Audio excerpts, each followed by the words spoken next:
Oh. Julie Andrews spinning on that Alpine mountaintop wasn't the first take. It wasn't the fifth. It was take 28, and by the end, she nearly stumbled off a cliff while a helicopter tried not to decapitate her. The Sound of Music hit theaters in March 1965 and became the highest-grossing film of the decade. It beat Gone with the Wind's 26-year box office record. Families saw it 10, 15 times. Oh, Reverend Mother, I'm so sorry. I just couldn't help myself. The gates were open and the hills were beckoning, and before I... Some theaters played it for 4 straight years. Nuns left convents after watching it. Austria banned it for 2 decades.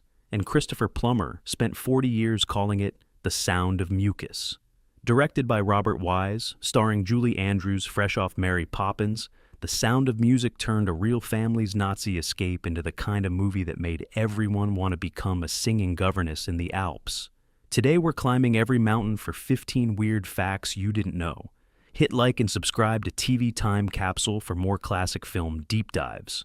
Now, let's get into the countdown with number 15. Number 15. The real Maria von Trapp hated the movie. The real Maria von Trapp was hired as a consultant on The Sound of Music. She attended the Hollywood premiere in 1965, sat through the entire film, walked out into the lobby, and told reporters she thought Julie Andrews was far too gentle and the whole thing was historically inaccurate. Here's the thing, the actual Maria von Trapp wasn't a sweet, soft-spoken governess who won over the children with kindness and songs.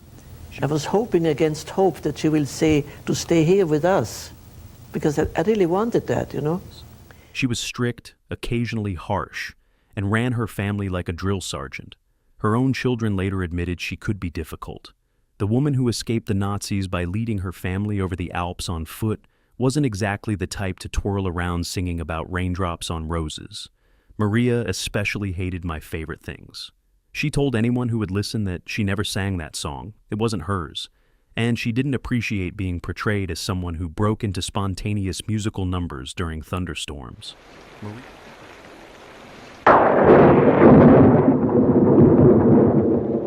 Maria's real favorite things were discipline, punctuality, and teaching her children to sing in perfect harmony, whether they liked it or not. But here's the kicker. The movie made hundreds of millions of dollars. The real Von Trapp family, meanwhile, was struggling financially. Maria had sold the film rights for a flat fee with no back-end deal, which meant she made basically nothing while Hollywood printed money with her life story. She eventually renegotiated and got a better deal, but for years she had to watch Julie Andrews become a global icon, playing a version of her she didn't even recognize. Maria later admitted the movie was beautifully made. She just wished it had been more accurate. Hollywood, as usual, chose charm over truth. Number 14. Christopher Plummer called it The Sound of Mucus. Christopher Plummer hated The Sound of Music so much, he nicknamed it The Sound of Mucus on set, and refused to talk about it in interviews for decades. As I sound your signals, you will step forward and give your name. You, Fräulein, will listen carefully, learn their signals so that you can call them when you want them. Plummer was a serious Shakespearean actor. He'd played Hamlet, Macbeth, and Henry V on stage. Then his agent convinced him to take a role in a family musical about singing Austrians, and Plummer showed up to the first rehearsal, realizing he'd made a terrible mistake. He thought the script was saccharine, the songs were too sweet, and his character, Captain Von Trapp, had no edge. So he drank. A lot.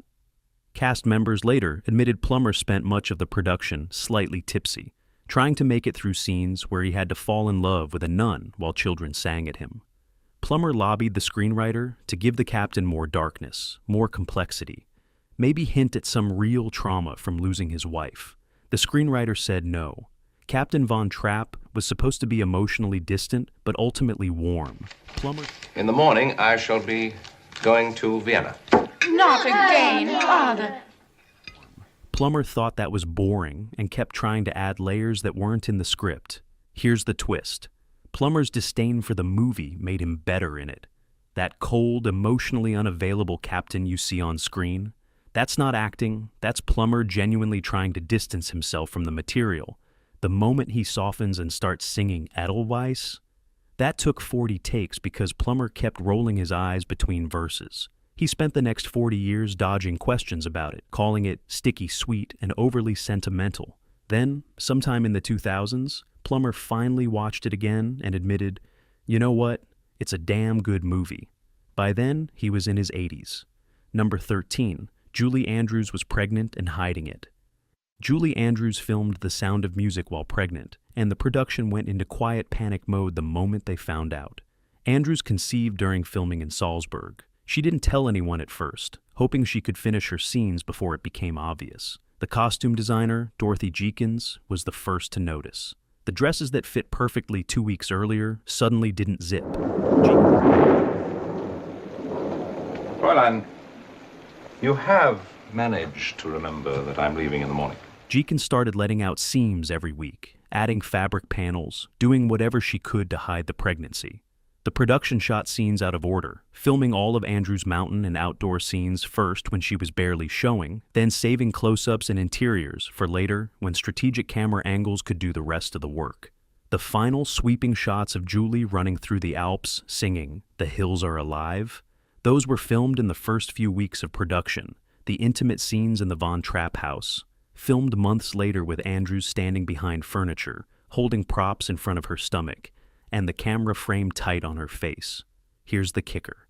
Andrews gave birth to her daughter Emma 3 months after production wrapped. And yes, she named her Emma after the character Emma Hamilton she was supposed to play in another film she had to drop out of because of the pregnancy. Number 12. The curtain dress wasn't made from curtains. Everyone remembers the scene. Maria takes down the drapes in the children's bedroom and sews them into play clothes. It's charming, it's resourceful, it's iconic. And it's completely fake. The curtain dress, that instantly recognizable green outfit the kids wear while singing Do Re Mi, wasn't made from curtains. Costume designer Dorothy Jeekins bought expensive Austrian wool, custom dyed it to look like aged drapes, then had it professionally tailored into matching outfits for 7 children. Why the deception? Real curtain fabric is heavy, stiff, and doesn't move well on camera.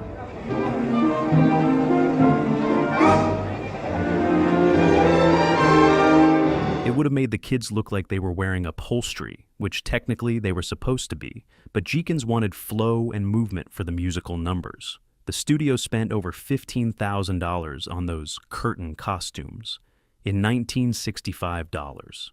Adjusted for inflation, that's close to $150,000 today, for outfits that were supposed to look homemade and resourceful. Here's the kicker. After the movie came out, women across America actually started making clothes from their curtains. Fabric stores reported a run on drape material. Home economics teachers added repurposing drapes to their curriculums. The movie accidentally started a real trend based on a thing that never actually happened. Dorothy Jeekins won the Oscar for Best Costume Design. She never told anyone the curtains were fake until years later, and those costumes sparked unexpected trends in ways nobody predicted. Number 11. The movie caused a nun shortage in America. Convents across America reported a measurable surge in applications between 1966 and 1968, and they blamed The Sound of Music. Oh, Mother, I could never be lost up there. That's my mountain. I was brought up on it. Catholic institutions tracked the data. Young women, mostly in their late teens and early 20s, showed up at abbey doors saying they'd seen Julie Andrews as Maria and felt called to religious life. One Benedictine abbey in Minnesota reported a 30% increase in postulants the year after the film's release. They started calling it the Sound of Music effect. Here's the problem. The movie showed the romantic parts of convent life, the singing, the gardens, the sense of purpose and community. It did not show the 4 a.m. wake-up calls, the hours of silent prayer, the vow of obedience that meant you went where you were told and did what you were assigned for the rest of your life. Most of the Sound of Music applicants dropped out within a year. Some lasted only weeks. They'd arrived expecting Julie Andrews twirling in the Alps and found themselves scrubbing floors in silence under fluorescent lights. But here's the irony that nobody seemed to catch. The Sound of Music is about a nun who leaves the convent. Maria discovers she's not cut out for religious life, falls in love, gets married, and raises a family. The movie's entire message is, the abbey wasn't the right place for her. And The Reverend Mother always says, when the Lord closes a door, somewhere he opens a window. And yet, it made thousands of women join convents. It's possibly the most effective piece of accidental religious recruitment in film history. One Abbey Mother Superior was asked about it in 1967 and said, "We're grateful for the interest, but we wish they'd watch the whole movie." The real nuns, as it turns out, weren't as sweet as the film suggested. At number 10, the nuns were actual concert singers, and one was a man. The Abbey scenes in The Sound of Music needed to sound angelic. Director Robert Wise wasn't going to let actresses fake their way through Gregorian chant and complex harmonies. So he hired professional opera singers, put them in habits, and told them to look holy. The nuns you see singing in the chapel scenes were pulled from opera companies in Los Angeles and New York. They trained for weeks to get the sound right. The goal was to make the Abbey feel like a real place where women had dedicated their lives to worship and music. Here's the twist. One of the nuns in the wide shots during How Do You Solve a Problem, Like Maria, is a man. A professional tenor, specifically, brought in because they needed a certain vocal range, and none of the female singers could hit it. They put him in a habit, positioned him in the back row, and nobody noticed. The recording of that song took 37 takes, not because the singers couldn't do it, but because the acoustics in the set kept creating echoes that ruined the sound. They had to rebuild parts of the Abbey set with sound-dampening materials just to get it clean. Charmian Carr, who played Liesel, later said she stood on set listening to the nuns sing and couldn't hear herself think. The playback was so loud during filming that she nearly went off-key in her own scenes because she couldn't hear her own voice over the orchestra. Number 9. The opening scene. Almost killed Julie Andrews. The opening shot of The Sound of Music, Julie Andrews spinning on an alpine meadow while the camera sweeps in from above, is one of the most iconic images in film history. It took 28 takes, and by the end, Julie Andrews thought the hills were going to be the death of her. The problem was the helicopter. To get that sweeping aerial shot, the pilot had to fly dangerously low, close enough that the camera could capture Andrews' face as she spun and sang. But helicopters create massive downdrafts. The rotor wash hit Andrews like a wind tunnel. Take 1, she got knocked flat on her back. Take 5, knocked down again. Take 10, she tried bracing herself and still got thrown to the ground. By take 15, she was covered in bruises. The director kept yelling, "One more time," and Andrews kept getting back up, because that's what you did in 1965 if you wanted to keep your job. The pilot was flying at the edge of what was safe. Any lower, and the helicopter blades could have clipped the hillside. Any faster, and the downdraft would have been strong enough to actually hurt Andrews. They were threading a very dangerous needle for 5 seconds of footage. Take 28 finally worked. Andrews spun, the helicopter pulled back at the exact right moment, and she didn't fall. The shot made it into the film and became the defining image of the entire movie. Here's the kicker. That scene changed how Hollywood shoots helicopter footage. New safety regulations came out of it. Minimum distances, required safety coordinators, rules about how close aircraft could get to actors. Number 8. The gazebo dance nearly broke Charmian Carr's ankle. The gazebo scene in The Sound of Music, where Liesel and Rolf dance and sing 16 going on 17, looks effortless and romantic. Behind the scenes, it was a death trap. The floor of the gazebo was glass painted to look like marble. It had absolutely no traction. Charmian Carr, who played Liesel, slipped on the very first take and twisted her ankle. She kept going. By take 4, she'd slipped 6 times and was limping between shots. The cinematographer wanted the floor to gleam on camera, so they kept it polished. They also sprayed it with water mixed with milk to make the rain visible in the shot. Milk shows up better on film than plain water. It also makes everything incredibly slippery. The choreographer came up with a solution that sounds like a joke, but isn't. For the spinning shots where Rolf twirls Liesel around the gazebo, they nailed her shoes to the floor. Literal nails through the soles into the floorboards so she wouldn't slide. Carr had to stand in one spot, let the camera roll, and trust that when Rolf spun her, the nails would hold and she wouldn't rip her feet out of her shoes or fall and break something. She later said it was the most terrified she'd ever been on a film set. The scene took 3 days to shoot. 3 days of slipping, falling, reshooting, and Carr icing her ankle between takes. When you watch it now, that nervous energy Liesel has, that's not acting. That's Charmian Carr genuinely trying not to fall. Number 7. The Von Trapp kids couldn't stand each other. The 7 Von Trapp children in The Sound of Music look like the perfect family on screen. Off camera, they fought constantly. The kids ranged in age from 5 to 21. Kim Karath, who played Gretel, cried almost every day. Charmian Carr, the oldest, bossed everyone around like she actually was their older sister. The middle kids bickered about everything from trailer size to who got more close-ups. Nicholas Hammond, who played Friedrich, later admitted in interviews, "We were not friends, we were co-workers who happened to be kids." The younger children didn't understand why they had to do take after take. The older kids were annoyed they had to babysit between scenes. Filming took 6 months. 6 months of being stuck together on location in Austria, then on sound stages in Los Angeles. By the end of it, several of the kids weren't speaking to each other. Here's the kicker. When Hollywood tried to organize reunions in the 1970s and 80s, multiple cast members refused to show up. They didn't want to see each other. The idea of pretending they were a happy family again for publicity felt exhausting. It wasn't until the 40th anniversary reunion in 2005 that most of them finally showed up together. By then, enough time had passed that they could laugh about it. Carr admitted they were intense with each other. Hammond said filming was like being in a pressure cooker. Now they're friendly. It only took 40 years. But even with all the fighting, they pulled off the most complex musical sequence in the film. Number 6. Do Re Mi. Took 6 weeks to film across Salzburg. The Do Re Mi montage in The Sound of Music, where Maria and the children sing their way through Salzburg, looks spontaneous and joyful. It required shutting down half the city and filming at 4 in the morning for 6 straight weeks.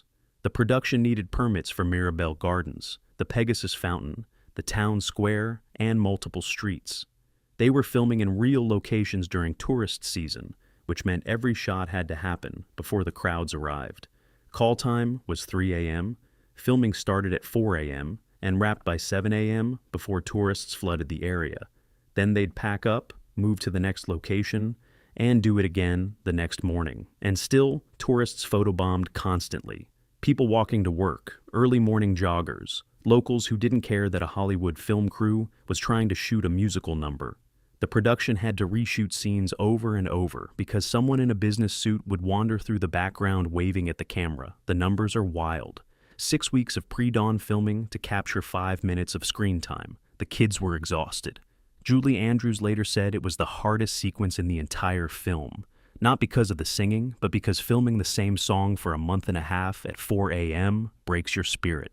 Here's the payoff. Salzburg now makes over $500 million a year from Sound of Music tourism. The Mirabel Gardens, the fountain, the spots where they filmed Do Re Mi, all of it is now a permanent tourist circuit. Tour buses run hourly. You can pay to stand where Julie Andrews stood and sing the same notes. The city initially didn't want that association. Salzburg has a complicated relationship with its Nazi-era history, and a film about escaping the Nazis felt too close to home. Now it's fully embraced because the money is too good to ignore. Number 5. The movie was banned in Austria for 20 years. The Sound of Music didn't play in Austrian theaters until the mid-1980s. Not because of censorship, but because Austrian theater owners refused to book it, and audiences didn't want to see it.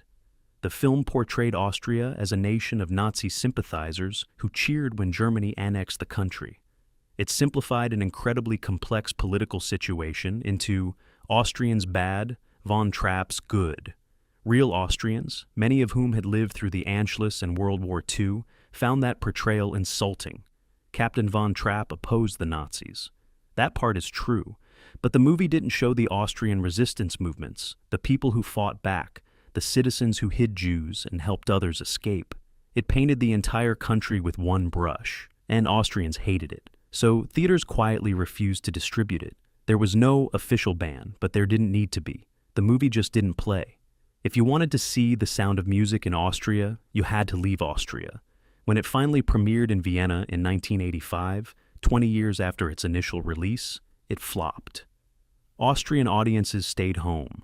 Critics wrote scathing reviews calling it historically dishonest and culturally offensive. It played for 2 weeks and disappeared. Here's the irony. Today, Salzburg's entire tourism economy runs on The Sound of Music. The city that refused to show the film for 2 decades now has Sound of Music tours, Sound of Music museums, Sound of Music bike routes. You can't walk 10 feet without seeing Julie Andrews' face on a poster. Money changed minds, but the bitterness took a generation to fade. And Austria wasn't the only place with strong opinions about the film. Number 4. The movie changed how Hollywood made musicals, then killed the genre. The Sound of Music became the highest-grossing film of the 1960s, and Hollywood learned exactly the wrong lesson from its success. Every studio looked at those box office numbers and decided musicals were guaranteed money. If The Sound of Music could make $286 million, surely any musical could print cash. So, they greenlit everything. Dr. Dolittle, Star, Paint Your Wagon, Goodbye, Mr. Chips, Darling Lily. Every studio had a big-budget musical in production by 1967, and almost all of them flopped spectacularly. Why? Because The Sound of Music worked due to a perfect combination of casting, story, music, and timing. The other studios thought the formula was just musical plus big budget equals success. They threw money at mediocre scripts with miscast stars and wondered why audiences stayed home. The crash was brutal. Between 1969 and 1975, Hollywood essentially stopped making musicals. The genre died. Studios lost hundreds of millions of dollars trying to recreate what The Sound of Music did naturally. Here's the kicker. The Sound of Music was so successful, it killed its own genre. It set a bar nobody could clear. And when the imitators failed, the entire industry abandoned musicals for a decade. The genre didn't recover until Grease in 1978. Then it took another 24 years before Chicago won Best Picture in 2002 and convinced Hollywood that musicals could work again. Number 3. It beat Gone with the Wind's box office record and held it for 5 years. The Sound of Music made $286 million in its initial release. Adjusted for inflation, that's close to $2.5 billion today. It became the highest-grossing film of all time, beating a record Gone with the Wind had held since 1939. The phenomenon was cultural. Families didn't see it once. They saw it 10 times, 15 times, 20 times. Some theaters played The Sound of Music continuously for over 4 years. Daily showings, same movie. People kept coming back. This was before home video, before cable, before streaming. If you wanted to watch The Sound of Music, you went to a theater. And people did. Over and over. They memorized the songs, the dialogue, every frame. The film made more money than the entire Disney animated catalog combined up to that point. It outgrossed every James Bond film, every Western, every war movie. For 5 straight years, nothing came close. Then, in 1977, Star Wars arrived and finally knocked it off the throne. But even then, The Sound of Music held on in the top 3 for another decade. Here's why it worked: the roadshow release strategy. The Sound of Music wasn't dumped into every theater at once. It played in select cities with reserved seating, an intermission, and an overture. Going to see it felt like an event, not just a movie. You bought tickets in advance. You dressed up. You sat through an overture where the screen was blank and you just listened to music. Then the curtain opened, figuratively, and the film started. Intermission came halfway through so you could use the bathroom and buy more popcorn. Then part 2. It was theatrical in a way movies aren't anymore, and that roadshow structure created one more weird fact that almost ruined the entire film. Number 2. The intermission was strategically placed and almost ruined the movie. The Sound of Music had a mandated intermission because roadshow films in the 1960s required them. The question was where to put it, and the studio almost chose the worst possible spot. Studio executives wanted the intermission right after the wedding. Maria and Captain Von Trapp get married, the music swells, fade to black, intermission.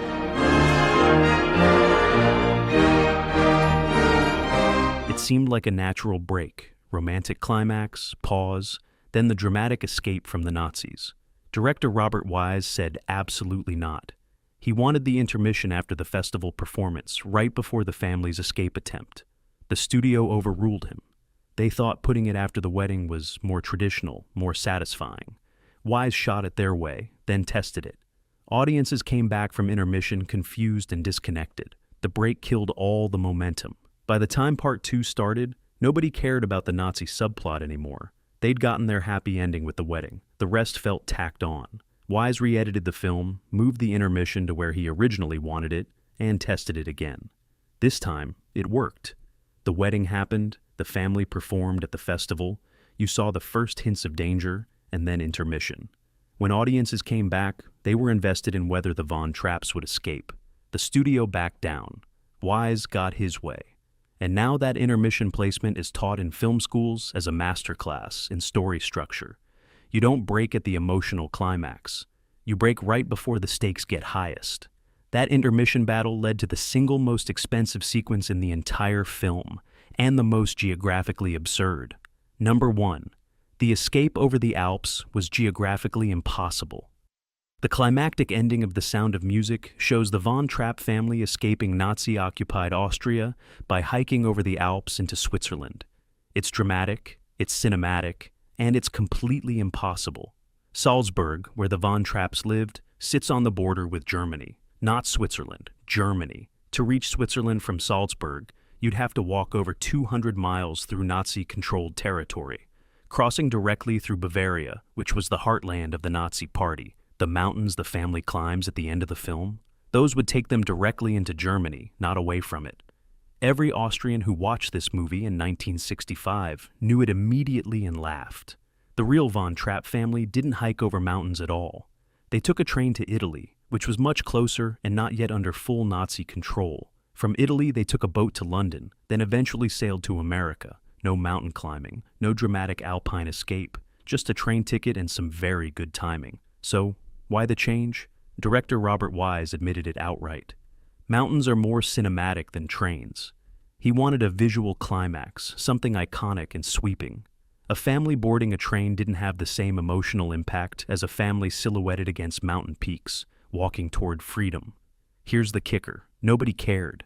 Audiences around the world watched the Von Trapps climb toward Switzerland via Germany and didn't question it because the scene was perfect. It gave the film the ending it needed emotionally, even if it made no sense geographically.